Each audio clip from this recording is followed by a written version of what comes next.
We are urging the agency to approve us if our daughter is there from in Saudi Arabia to come back home directly, alive or dead. A mother is locked in a cell in Saudi Arabia right now. No charges, no trial. No judge has ever looked at her face and said the word guilty. Mwenye alipatikana na hiyo janga yuko katika ameshakatiwa hukumu ya miaka 15 na Melvin bado yuko katika cell. And back home, in a small village in Siaya, Kenya, her 6-year-old daughter, a child with special needs, wakes up every single day asking where her mother is. Nobody in that house has an answer. Ninaomba serikali ama Ruto ama Mudavadi waniangalie hiyo maneno. Kwa hii mtoto yangu juu hakukuwa na makosa ni ya ule na ule ameshapelekwa koti. Stay with me until the end, because what happened to this woman could happen to almost anyone who simply trusted the wrong person. Tunaomba serikali rudisha mtoto wetu Kenya. Her name is Melvin Anyango. She was born in Siwemba village, Boro division, in Alego, Usonga, a quiet corner of Siaya County in Kenya. Na huyu ni mtoto wangu ya mwisho. Nilikuwa na watoto 4. Life did not start easy for her. She never finished school.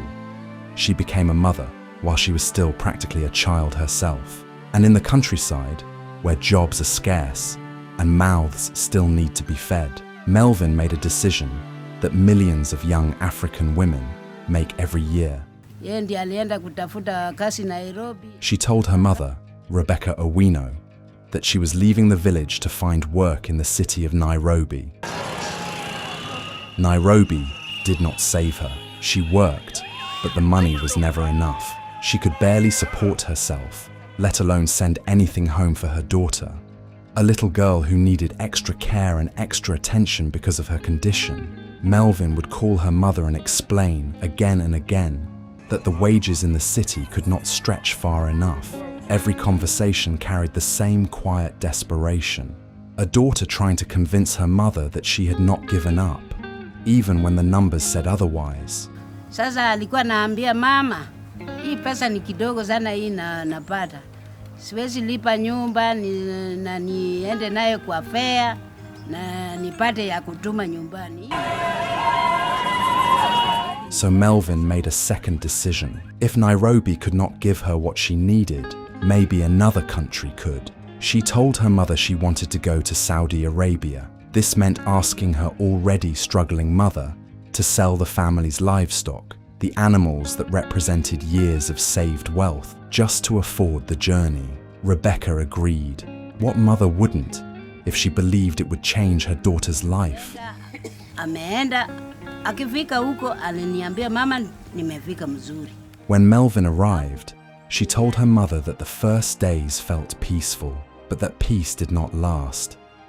The place she was sent to work treated her badly. She had to go back to the agency that had placed her and asked to be moved somewhere else. She was reassigned to a home where only 2 workers were employed. For a while, things stabilized. She was earning enough to send something back for her daughter's care. She stayed in contact with her mother. There was hope again. Then her co-worker left. Melvin was now alone, doing the work that had once been split between 2 people. The exhaustion built. The isolation built. She told her mother she could not continue like this, carrying the entire burden by herself in a foreign country with no one beside her. Eventually, Melvin left that job, and that is when she reconnected with someone she already knew, a woman she had grown up with back home, who had also traveled to the same country, searching for a better life. The 2 of them lived together. Money was tight. There was little to send home, but every day, without fail, Melvin called her mother. Every single day, Rebecca heard her daughter's voice telling her how things were going. It became a ritual neither of them broke until the calls stopped. Rebecca waited. Days passed in silence. Alikuwa napigia simu kila siku ikichelewa siku moja. anataka kuona mtoto yake. Na mbona hii mtezi anakaa paka siku 5 sijasikia. For a mother who was used to hearing from her daughter every single day, the silence was unbearable. She began to imagine the worst. She had no way of knowing what was happening thousands of kilometers away. All she had was a phone that would not ring. When Melvin finally called again, the news broke her mother's heart.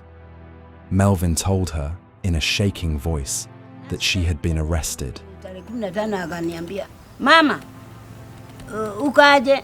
Nikamwambia tuko. Mtoto akaje? Ako salama. Mimi nimeshikwa. Umeshikwa aje? Nimeshikwa. Here is what happened. A young woman Melvin knew had come to visit her, carrying a bag. That woman told Melvin she would return for it after she finished work. She never got the chance. Police, who had reportedly been tracking that woman for some time, raided the home. Inside the bag, they found drugs. Both women were arrested on the spot. Melvin insists she had no idea what was inside that bag. She was simply someone who had allowed a friend to leave a bag in her home. That single moment, trusting an acquaintance with a bag, is the moment that took Melvin Anyango's freedom away. Wengine wanamfuata, wanaingia, wakamuuliza, "Tulikuwa na tafuta wewe. Hapa ndio kwako?" Huyo akamwambia, "Hapana, hapa si kwake." Melvin akamwambia, "Hapa si kwake. Ni rafiki tu na akai hapa." Akai hapa kwa nini ameingia hapa? Aliniambia nataka enda kazi, nataka awache mzigo yake hii atachukua jioni akirudi kazi. Ni unajua kitu iko ndani? Sijui. Amuka. Alafu wakaamuka tu wote wawili wakaenda. Wakashikwa hivyo tarehe 10 mwezi wa 5. Here is the part that should make every single one of you sit up. The other woman, the one who actually owned the bag, was quickly taken through the legal system. She was sentenced to 15 years. Whatever you think about that sentence, at least there was a process. A court looked at her case and made a decision. Melvin got nothing. No formal charges, no day in court, no verdict. She has been sitting in a police holding cell since May of this year, according to her family, with absolutely no legal movement on her case. She is not officially convicted of anything. She is simply stuck, frozen in a system that has not bothered to decide her fate one way or another. She's my niece. She went for searching in Nairobi. We are just urging the all media stations and any responsible persons between the government and the all protocol observed on the other institutions of local government to intervene and be serious with this case. We have with these cases everywhere, and again, our daughters and our sisters have been always abducted, have been dumped, have been buried, where we doesn't even know. We are urging the agency of G2G government of Kenya, of William Ruto, to approve us if our daughter is there from in Saudi Arabia to come back home directly, alive or dead. Secondly, or we have Mheshimiwa Honorable one day intervene this, body intervene this. Ruto, I think you know this very well. G2G government is here. We have the hostage in Saudi Arabia who are in Kenya here. We want the government of Kenya to concentrate with the government of Saudi Arabia to bring back our lady home here with immediate effect. We don't want it to come even 1 month. We want it here. I'm Mr. Chair. Imagine being told you are a criminal without ever being told what crime you are being punished for. Tumejaribu kupeleka hii maneno katika ofisi ya assistant chief pamoja na chief wa area. Tukatoka hapo tukaenda katika ofisi ya mjumbe Alego Usonga, pia ikagonga mwamba. Tukajaribu mpaka kwa ofisi ya MCA wa area mahali da shemeji tulipo naye katika area hii, ikagonga mwamba.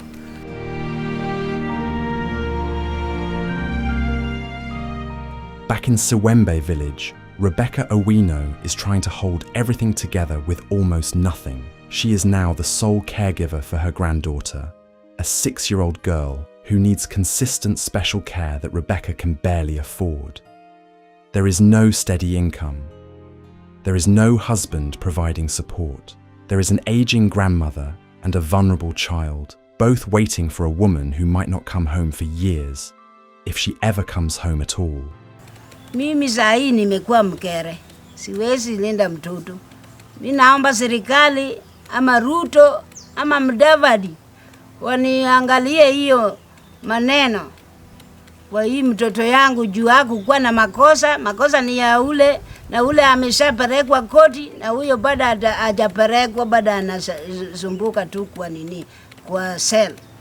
Sasa naomba sana President Ruto, saidia mimi mtoto, mimi mama mpeke yake. Sina chochote, sina mwingine anaweza kunisaidia, ni wewe tu. Wewe tu President Ruto, saidia mtoto yangu arudi nyumbani. Hiyo makosa si yake. The community has not stayed silent. Neighbors and local leaders, people like Cosmas Ogaja, Kennedy Ochieng, Rosemary Omwara and William Olero have stepped forward alongside the family. Tunaomba serikali aingie kwa hiyo maneno. Kama mtoto huyo msichana hana makosa, arudishe nyumbani, angalie mtoto. Sisi tunakuja hapa kwa hii boma kila siku kusaidia mama. Juu mama ako na stress, hawezi hata kukorogea mtoto uji. Mtoto ako tu naye hapo. Hata mama pressure anaweza kumuua. Tunaomba serikali, rudisha mtoto wetu Kenya. They are not just offering sympathy. They are demanding action. Their message is aimed directly at the highest levels of the Kenyan government, including President William Ruto himself. They are calling on the Ministry of Foreign Affairs to intervene, to secure consular access for Melvin, to push for due process, and ultimately to bring her home to the daughter and mother who need her. Because here is the truth, nobody wants to say out loud.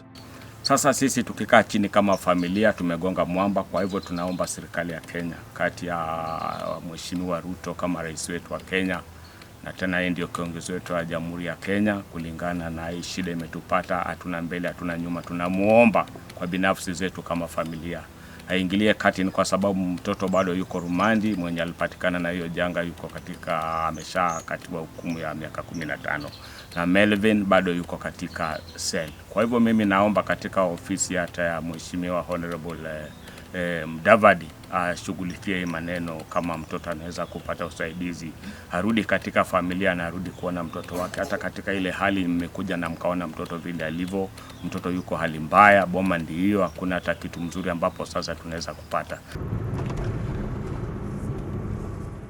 Thousands of young Kenyan women leave home every year chasing the same dream Melvin chased.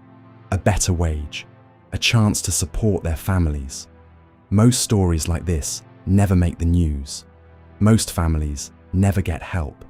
Most mothers like Rebecca cry alone in a village nobody outside their county has ever heard of.